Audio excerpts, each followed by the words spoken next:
Welcome to the Not in the Job Description podcast. I'm Scott McLaughlin. And I'm Chris Kiernan. No matter what type of job you've had, there were situations that happened to you during work that you couldn't wait to tell your friends about. We interview a variety of guests about some of their crazy stories from work, from entry-level food service industry jobs to doctors and attorneys. We will explore funny, gross, embarrassing, scary, and sometimes almost unbelievable stories that people have experienced while on the job. Keep in mind that our guests or the companies they work for may be masked in order to protect the innocent, or maybe even the guilty.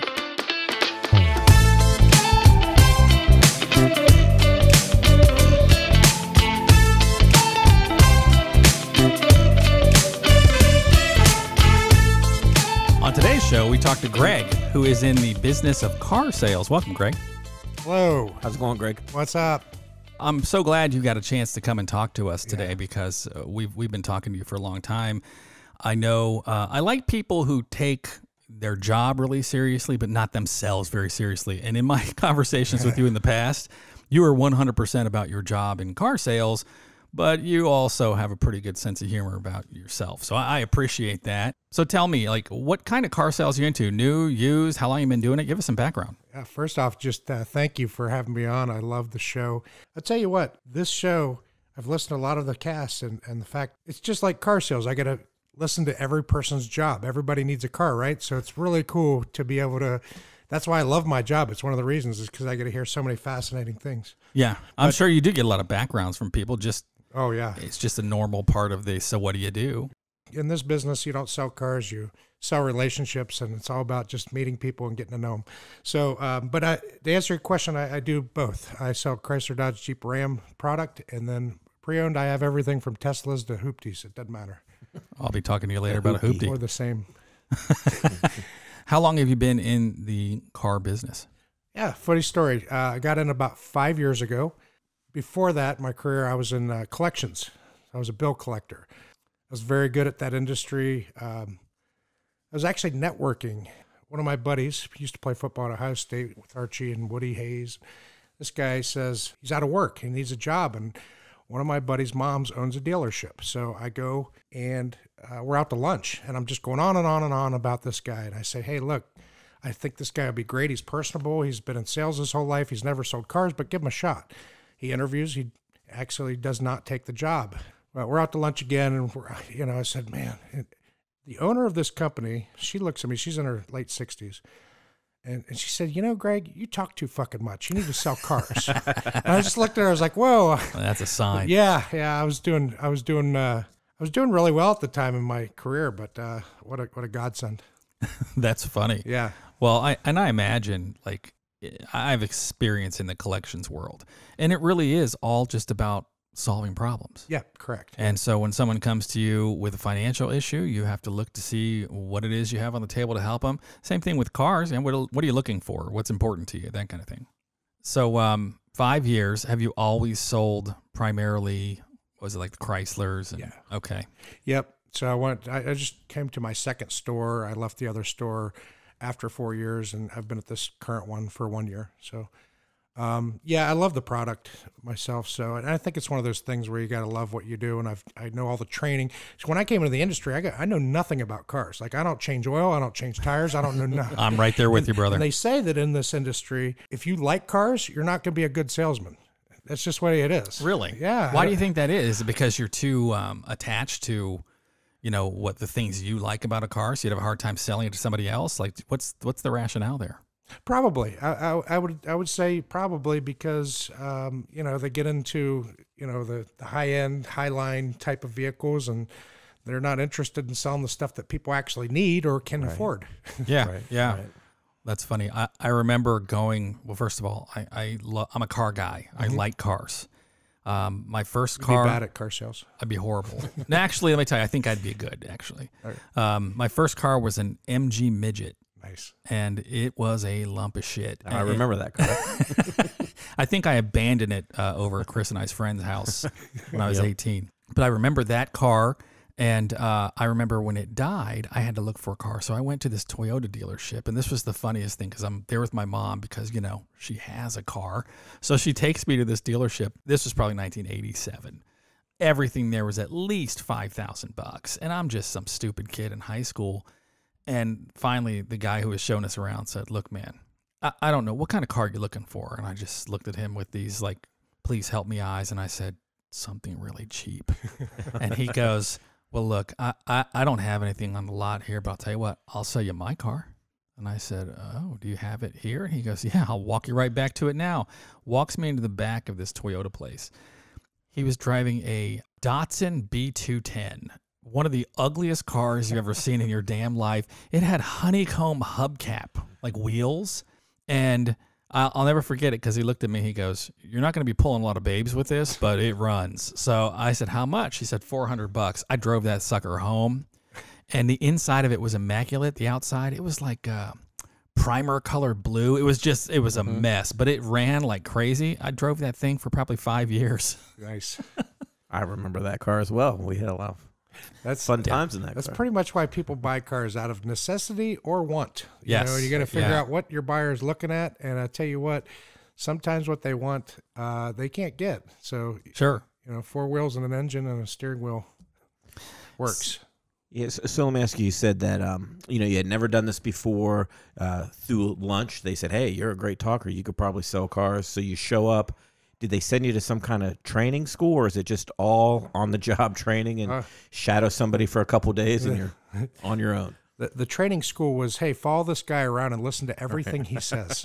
Gotcha. So, they actually had me follow a specific person, and I decided that wasn't my sales style.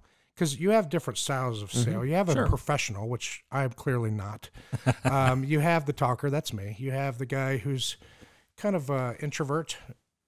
You just have different personalities. Sure. And so you have to find what fits you best. And so I just kind of followed everybody that was doing the best, the top dogs. That's where I cut my teeth, is just kind of listening.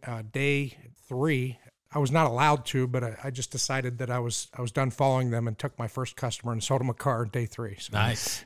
Yeah, I think I could do okay in that kind of sales job. I can tell you, when I was in college, I worked at, I'll go ahead and say this company. I don't think they're going to come after me. J.C. Penney's.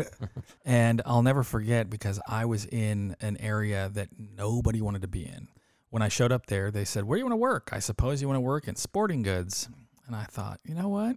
I'll work wherever you guys think that you have a real need for something and that somebody who's really good could turn it around. And they were like, welcome to luggage. So I started working in the luggage area. And you might think, God, that'd be boring as hell. You'd partially be right. But I was in college, so that was perfect.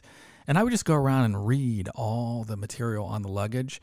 Dude, over 4 years, I tripled the size of the luggage department at this mall in the JCPenney's. And I had people from like Samsonite paying me on the side. And by the way, this person I don't think works at Penny's anymore. I won't name him. But the person from Samsonite went to him and said, how are you guys selling all this luggage? And he just pointed to me and he goes, that nerd right there, he reads all this shit.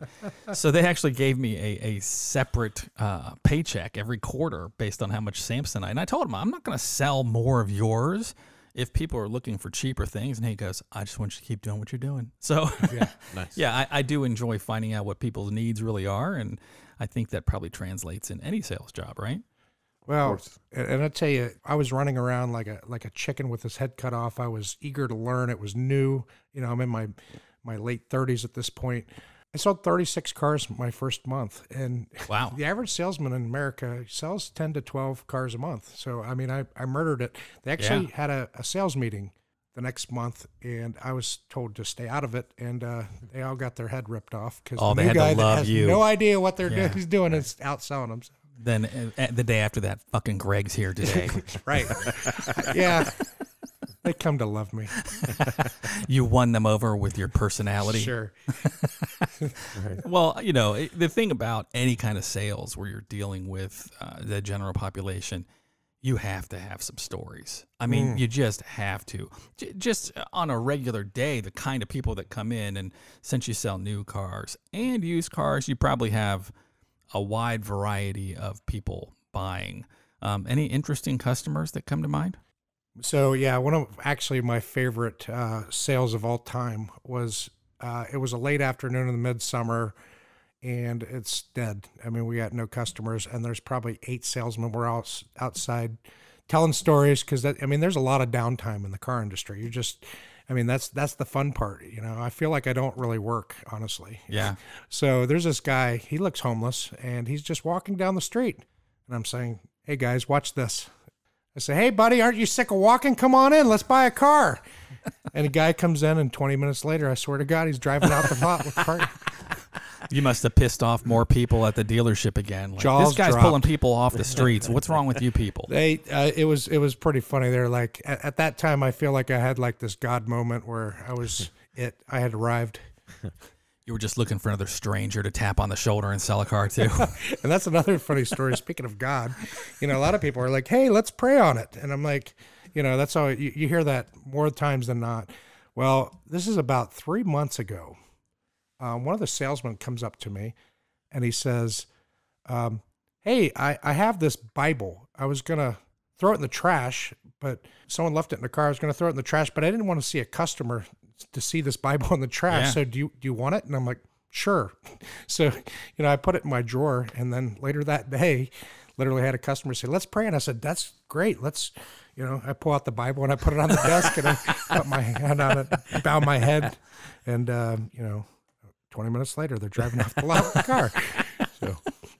So now you keep a Bible, you keep the Quran, Yeah, you keep like everything that you can have somebody pray to. Yeah, I sent out a mass email, Bible available if needed. You're like, Buddha, I have him right here. Rub the belly for luck. Every time I talk to people who deal with anybody in the public, I get a kick out of just listening to other stories. Even just doing research, I found some interesting stories. Sure. And there's a guy who used to work in a car dealership, and it's YAA.com. And he said, we had a customer come to the Nissan dealership and go through the motions of buying a new car. But when it came time to do the test drive, we took a photocopy of his ID, which I think that becomes very important later. And he and the salesperson headed out. During the drive, the customer asked to make a stop at the 7-Eleven to pick something up. It turns out what he wanted to pick up was all the cash out of the 7-Eleven, and he planned to use their car as a getaway for his robbery. And the salesperson was really just an unwitting accomplice. Now, the salesperson, they say, was not charged, but the robber was arrested. And back at the dealership, when the test drive dragged on for longer than normal, they called the cops, and they were able to track down the robber and his unsuspecting accomplice. And they talk about how it's so important to get that photocopy of the driver's license. Have you had people do test drives and do some wild things before? Oh, absolutely. Yeah. So anytime, first off, that's happened not at my specific dealership, but at the umbrella company of our dealership. So different. And this just happened 2 months ago where he did not get the ID because they're not ready for a test drive. I mean, you have your initial meet and greet. Sure. Hey, can I see the keys to this car? I just want to see it. And right there on the lot, guys pulls a gun out and steals this slime green Mustang. like he's not going to get right. Yeah, right. It ended Blends badly. in really good. He ended up getting shot. Oh wow! And murdered. Yeah, by the police. Wait a minute, in not in the shootout. car, right? Car's toast. Yeah, literally, this happened 2 months ago. It's in the news. He literally died in a shootout with the police. It's crazy. Anytime someone asks to take the car for an extended period of time, you kind of raises an eyebrow because you get people that take parts out of cars. Yeah. I had a guy come back after 3 hours of a test drive, 15-minute test drive, and there's mulch in the back of the bed. And I heard during the pandemic, people are saying like it's cheaper because gas prices are so high. It's cheaper to go test drive a car and do your errands. Run your errands. Well, I actually did that when I was 19 years old. You're that guy. I am. Does he look familiar yet? I'm 19. We're trying to move from one apartment to the next. We just have cars, and one of my roommates, his older brother goes, well, why don't you just go test drive a pickup truck? So we go, and we get there, and we're like, oh, that's a good idea. And we get there, and he goes, well, get out and go talk to the guy. I'm like, well, why do I got to do it? He goes, because it's my idea. Okay, fine. So I go, and I tell the guy, now these are used, beat-up pickup trucks. And I just tell the guy that I'm going into business with my dad, or I'm going to work for my dad, not going into business, but my dad's in construction. I'm going to start working with my dad. He wants me to get a reliable truck. But before he'll sign off on it, I got to take the truck to him to be looked at. So the first dealership, the guy rode with me on the test drive, wouldn't give it up. The second one, the guy was like, okay, sure. So, I mean, he took pictures of my ID and everything. So we hurry up, go to the apartment, load up the mattresses. We drive right by the dealership, unload the mattresses. I go back, and he's like, so what'd your dad think? I go, oh, yeah, he said this isn't a good truck. The suspension shot, the engine. He's like, what? Tell your dad to call me. This is a nice truck. I go, hey, man, I'm sorry. I'm just doing what my dad says. That's nice. Yeah, it happens more time, you know. Oh, yeah. Well, I'm trying to think. Is the guy the actor who used to be on Third Rock from the Sun, was it French Stewart? Is that his name? Mm-hmm. He was on some show, and he was talking about his father was a real dirtbag, like Chris. And he said that when he was little, his parents were separated or something, but he'd go out with his dad, and his dad would be like, okay, time to go shopping. And they would go to like a Hertz rent-a-car, and they'd rent a car for the day, and they would take it right to his house and remove the tires and remove the wheels and just swap them out with the old tires. And he was like, see, son, we just saved $500. I mean, people are pretty resourceful when they need to be. And, you know, kind of what you said too, Greg, one of the stories I read the other day was a car dealership owner hired a salesman who was entertaining some prospective buyers. And they thought, oh, it's just this elderly looking couple. They put down $500 and they wanted to buy an S500 Mercedes. And $500 was just the holding thing. But they were like, we'll go ahead and just let them take the car out. They drove away, test drove it, and came back 45 minutes later saying the check engine light popped on and it scared them, so no sale. Well, they started looking at it. They'd removed $2,500 worth of parts from the car so they could fix their S500 sitting in their own driveway. So needless to say, they were caught up and had to pay for all that. They were about to send them to jail. It's always the ones that you don't expect to. You know, we absolutely judge you as car salesmen, which, you know, it's good and bad. I try not to read a book by the cover. You go out in California and a guy that looks homeless is actually rich and the rich people are actually poor. Yeah. So I keep that in mind, and I've sold a lot of cars to people that didn't look like they could get a car, and I ended up having perfect credit and $10,000 down. So you never know what you're going to get. There's this one time, this well-to-do soccer mom.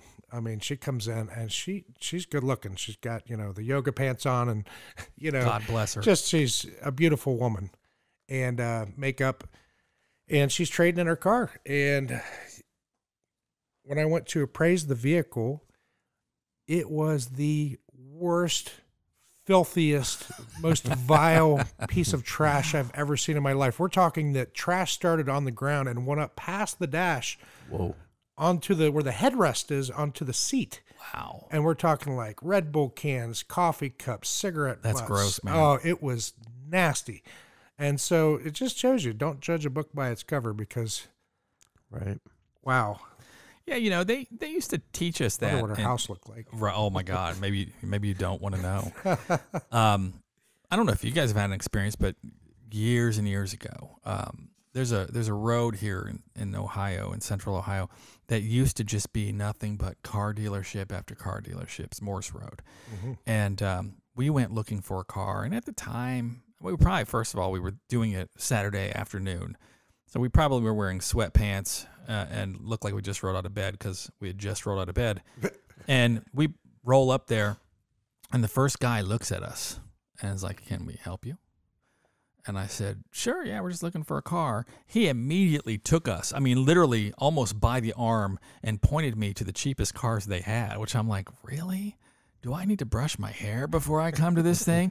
But and I just kind of giggled it off because I'm like, oh, this guy doesn't understand what he's doing. My wife was offended. She was like, who the hell does this guy think he is? And, you know, that kind of stuff sticks with you. And even in the grand business of luggage, I remember people coming in and looking like they were homeless and me going, "What do you need?" and having a conversation with them. Next thing you know, they're buying, you know, $3,200 worth of luggage. And that happened quite often. Yeah, for sure. I mean, you look at people and you know, I'm always just happy-go-lucky because I like the quick hit of selling the car and 15 minutes later and they're driving off. But when it comes down to it, this is the second major purchase of their life. So I think that you got to treat with people with, you know, respect and basically not judge them. It's hard sometimes, but, you know, you get way more sales just by being courteous. I mean, I could tell you that this is in the middle of the summer this year. someone was walking in, and I'm just like, "Hello, sir. How you doing today?" He's like, "I'm actually a she." Oh, And, that didn't start off too well, but I was able to turn that back around. nice. So you never know who you're dealing with. Right. Literally, it sounds like, yeah. I bet, especially at a car dealership, to be an effective salesman, you have different types of personalities, like you mentioned, and there is a lot of downtime. So when you have some strong personalities, different types of personalities, and downtime, does that end up turning into like practical joke time or different stuff like that between the salesman when it's kind of dead on the lot? Oh, for sure. Do you remember high school? Oh God, That's what a That's what it dealership's is? like. Okay. Oh yes, it's nothing but tomfoolery. Well, you were probably maybe on the wrong end of some of those jokes when you outsold everybody your first month. I mean, I'll let my W-2 talk for my. I don't really care at the end of the day. I'm not there to make friends, right? Right. So give an idea. I mean, assuming that it's not something that's going to get anybody in any trouble, like, can you think of any kind of jokes or practical jokes that went on? Oh yeah, my favorite thing to do to new car salesmen is, especially when they're with their first customer, they're very nervous. They're at the desk, and I'll walk up and I'll say, "Hey, did you call Joe back?" And they'll just look at me, and there's no Joe that works there, and they'll say, "No, who's Joe?" And I'll be like, your probation officer. He's called 4 times. You need to call him back. And then I'll just walk away, And so one of the times I did that to a guy, and the customer looks at me, he's like, "I'm actually a probation officer." So that's pretty funny. Wow, you willed that. But yeah, I mess with the guys a lot. Dealerships are famous for the hanging for the balloons and stuff, right? Right. Every once in a while, you take a paper clip and you hang a balloon from the back of his belt without him knowing. So he's walking around all day with the balloon. I mean, harmless stuff. Right. That's a good one. But yeah, we mess with each other quite often. It's pretty. At least once a week, I'll come back to my desk after not locking my computer to find out someone had Googled man boobs and then just put it on images, and then it's nice. just up on my desktop when customers are sitting there. I'm like, that "Hey." one. Yeah. Well, it actually loosens. I think anything to loosen the tension is better in car sales, I guess, because people are really nervous half the time. And then, and I personally think this might be an urban legend, but maybe you can shed some light on it. I've heard stories of like car salesmen coming up with little things in between them, like how they're going to get a customer, like try to talk them into climbing into the trunk or something like that. Yeah. Anything like that? Absolutely. That's actually, that's not a myth. I mean, it's all about, in sales, I don't like to be dominant over anybody. I like to, at least make people feel like they're running the conversation. You got people that need to be pushed, and you got people that want to do the pushing. So you got to figure out that's why car sales is so interesting, is because there's a whole different dynamic. They call it spiffs, anything that gives you extra money. And they'll say, on Saturday, first person to do this gets $50 or $100 or gets to spin the wheel, which has up to $1,000 on it. And it's all about controlling the customers, where I was going with that. Yeah. So if you can get someone to get in the trunk, it shows that you have control over your customers. So, you could be very cunning about that. Like, "Hey, look how much space is in there. Just hop in and look how much, and then you take a picture of them and then you send it to everybody, and it's great. So would I get a deal then on my next car if I pull the guy aside and say, "Hey, listen, I'll pretend like you talked me into getting into the trunk, and we'll split that $50. I think that's more of an old school car guy. I mean, you got to understand the industry has changed, because there's many millennials in this industry now. And back in the day, I heard stories about guys fighting, like literally fist fighting right there on the sales floor. And times have changed. You can no get sued for that now. So, well, and I think the internet makes it does level the playing field a little bit. Right, because it used to be you'd go in, really the average customer had no idea what the true cost of the car was, so they were really at the mercy of the dealership. An honest dealership's going to cut you a fair deal. Another one maybe not so much. But nowadays, I mean, it seems like when I shop for a car, all the dealerships have the same car at basically the same price. Yeah, I mean, there's live market pricing, and there's all types of websites to decide what a vehicle is worth, right? Really, it's just what you think it's worth when it comes down to it. But yeah, that part of the industry has changed too. I think that they say that an average buyer spends somewhere between 18 and 40 hours researching a vehicle before they actually step foot into it. That makes sense. And then at that point, they buy within 1 to 3 dealerships. I know that it's enough you don't want to get them to leave. Correct. Right. Yeah. I mean, your odds of, if they leave, they're never coming back. Right. More than likely. So There was something you said about that had spawned a thought for me. Do the finance people ever screw you on your deals? Like people give a decent offer, but you have to go and talk to somebody else. I know in the past, there's some dealerships I deal with that I've bought many cars from, and they're actually really, really good. I have no problem, making sure that they make a profit. But there have been some times where you could tell the salesperson was pissed because it seemed like the finance person was like, "Yeah, we can't do that." Well, I'll give you a little behind the scenes. And first off, I'll say that you don't have to be dishonest, because, and Sure. I'll start with this.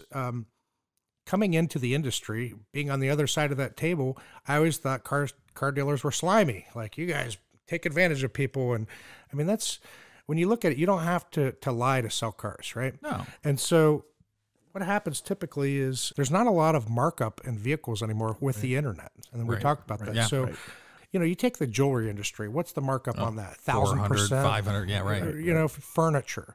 We're at average from 5 to 6%, which is, you're talking about the second biggest purchase. Real estate agents don't have any problem making a ton of money, right? Right. So when you look at it, the only way that dealerships can actually make money is off the financing, okay? And it's not bumping the rate Right. that we're stealing that money from you. We get paid by the bank. It's kind of like Lending Tree. We shop you out and we say, okay, they're going to pay us 5% on your purchase, but it doesn't affect the consumer. Right. Okay. Yeah, your smartest buyer will come in and he will pay cash for a vehicle.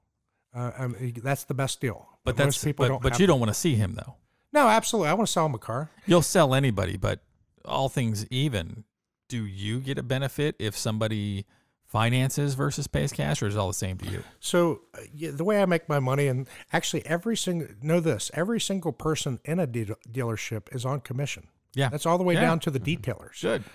Service. So you have everybody that is on a commission-based pay. If I sell a car, I make money, put it that way. Now, the way I look at it is I don't get frustrated because that buyer that just paid cash for the car, if I treat them like gold, they're going to send me 5 other buyers, and eventually I'm going to make that money. I just had a lady, I'll tell you what, this is a funny story. I had a friend of mine who, him and his wife both bought vehicles from me. His wife sends me a client, and he sends me a client. So that's now 4 sales from these people. The coworker then sends his friend. His friend buys a Jeep from me. Later that day in Home Depot, some crazy lady runs out and says, "I love your car. Where'd you get it?" She gives him my card. Those people come in and buy a Jeep from me. She's now bought 3. Wow. She's referred me 8 people. Yeah.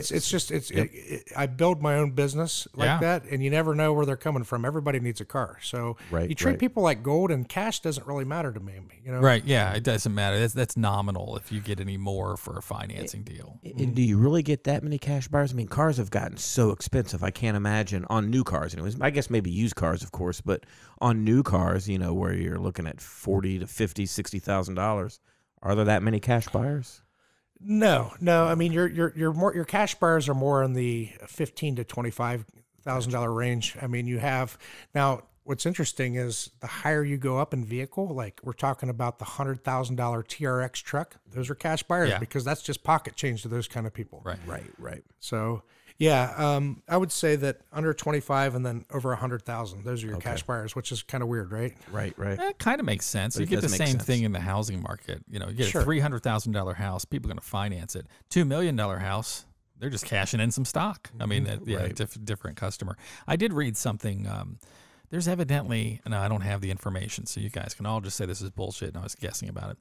But I just read something that there's a guy who held a Guinness Book of World Records for car sales, and he worked at the same dealership for like 13 years, and he was selling something like, 130 cars a month, and he was just destroying it. And when they started asking him how he did it, he ended up becoming one of these motivational speakers because he said, I just make relationships. And he went and had an artist draw up cards for him that would just say, "I like you."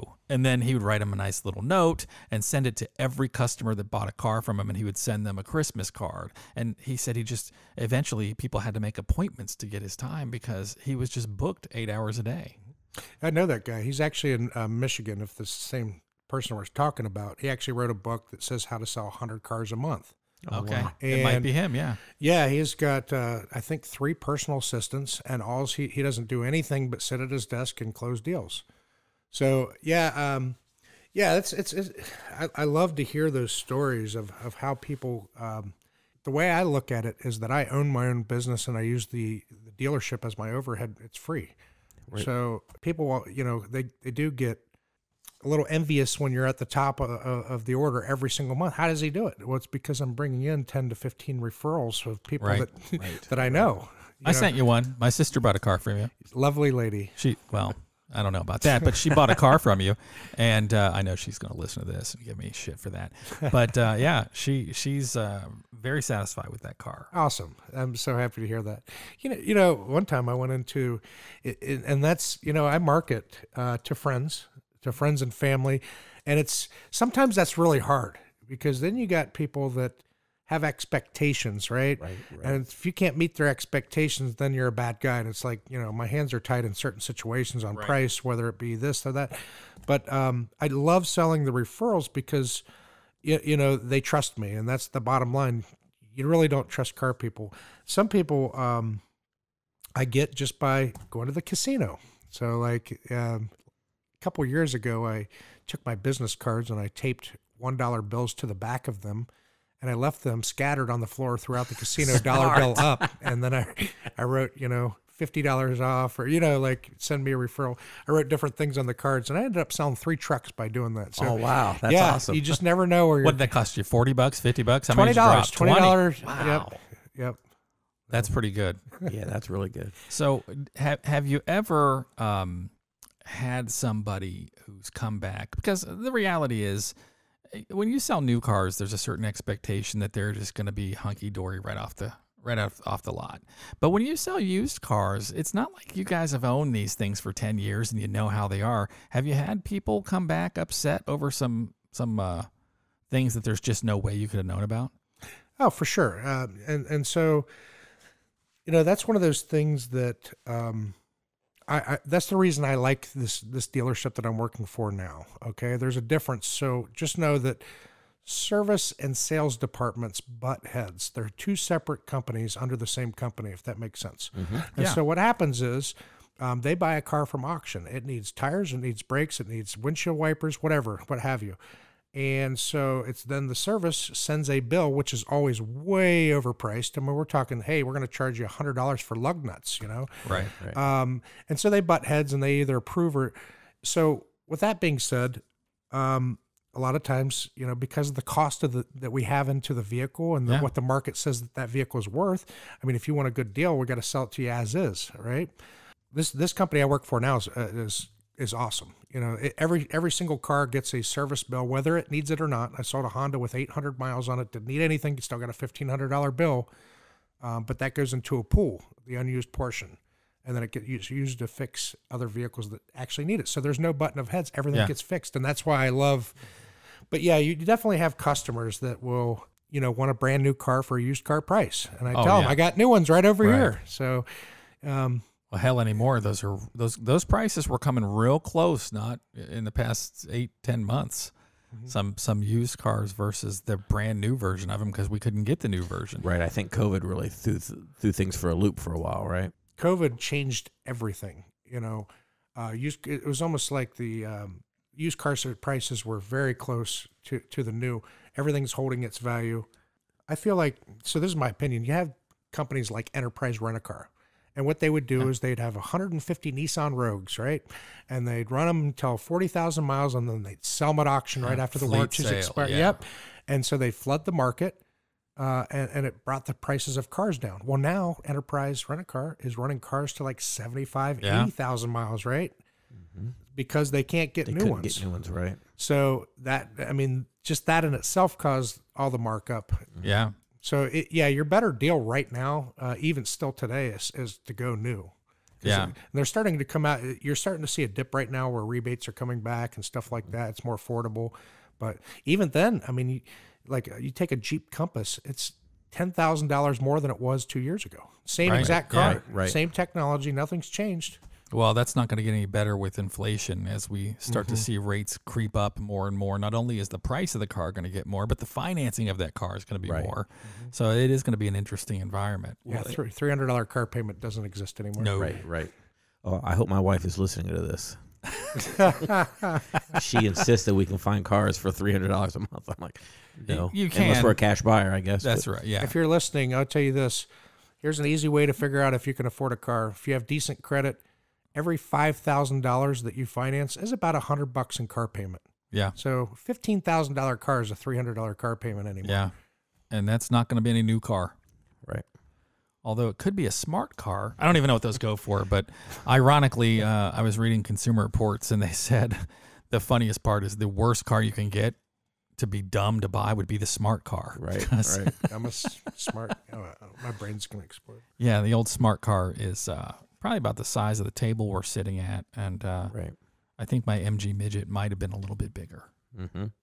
So I had to share this story because I thought that was funny. And this is right up Chris's alley because Chris has run into customers in his life that have thrown him some curveballs where he's just like, I don't understand.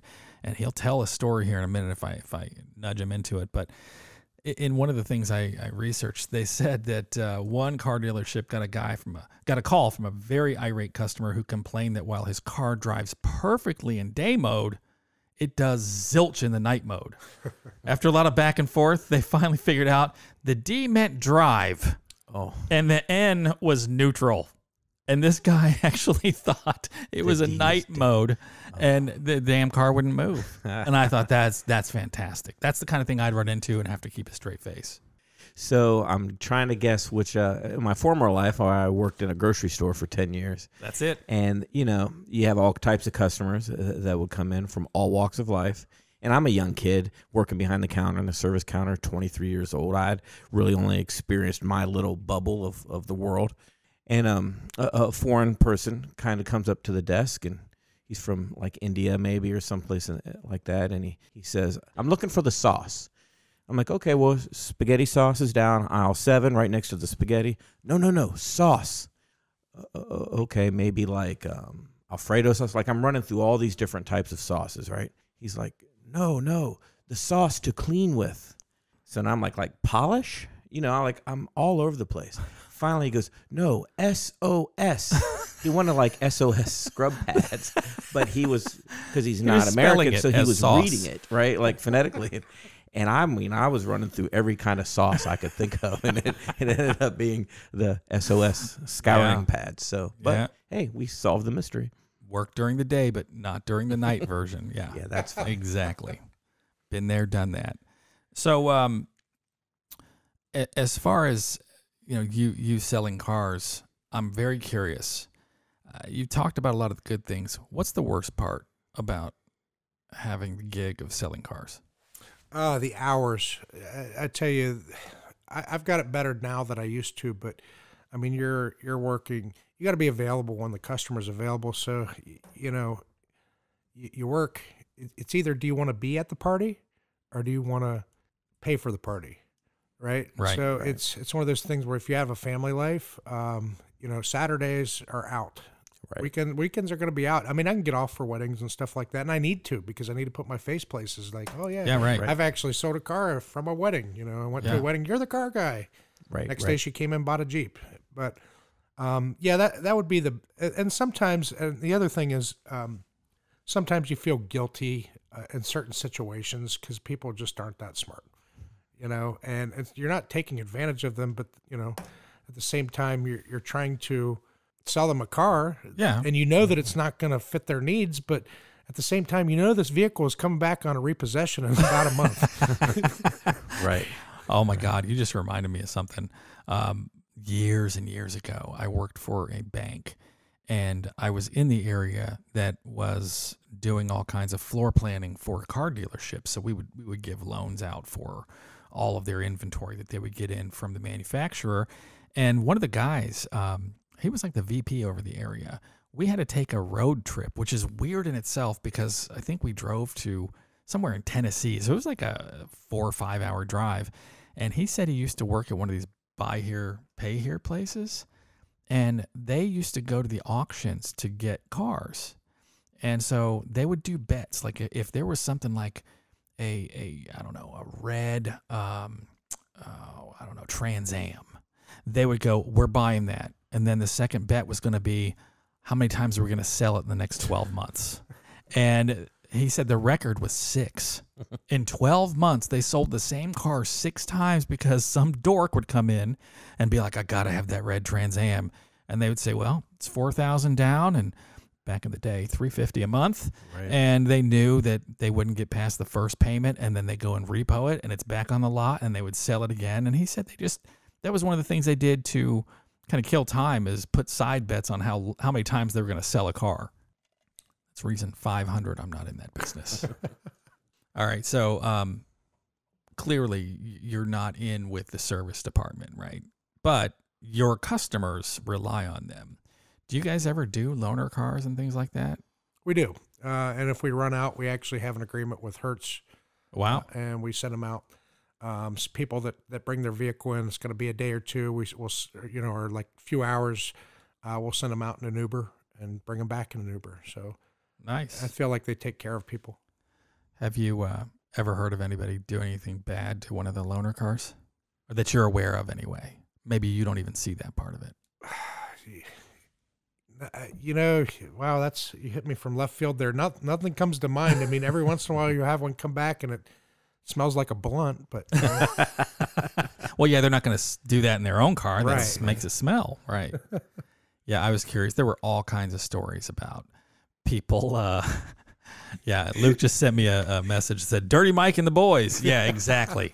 It does remind me of that. Like, oh, this isn't my car. And I'll be honest, Chris, when we were young, we would get rental cars, and there was a saying that we would do whenever we would drive them, and it would be rental. We would go over curbs. We would do all kinds of stupid shit. So I can only imagine that same thing happens with rental cars that you're loaning out. I've sold a lot of cars that were rental cars. And, one of consumers' questions is, well, I know the way I've driven them, and I kind of look at them like, you drove it like, but, you're safe to buy a previous rental that was a Chrysler Pacifica van rather than a Challenger. I'll put it that way. Right. Yeah. People, they drove it like shit if it's a sports car of any type. Right. That's true. Because I know I did. That's true. This is about the time of the episode when I asked Chris, what did we learn today? Yeah, I learned that if you want to make friends with that car dealer, just go ahead and just climb right on in the trunk. He's probably going to make $50 off of you. Yeah, work out a deal ahead of time, have him bet other people in the office. I think you probably work a good deal on it. That's it. And I learned I'm just going to have to save up and buy cash. I mean, I'm going to have to get a few $100,000 together and get that Lamborghini I've been looking at. I'll sell it to you. I knew you would. Thank you very much, Greg, for making it and talking to us today. Thank you. And this is Scott McLaughlin. I'm Chris Kiernan. Saying, we'll see you at work. Thank you for listening to the Not in the Job Description podcast. If you have a story you'd like to share, or if you'd like to be a guest on our podcast, please let us know by sending us an email with a brief description of your story to stories@notinthejob.com.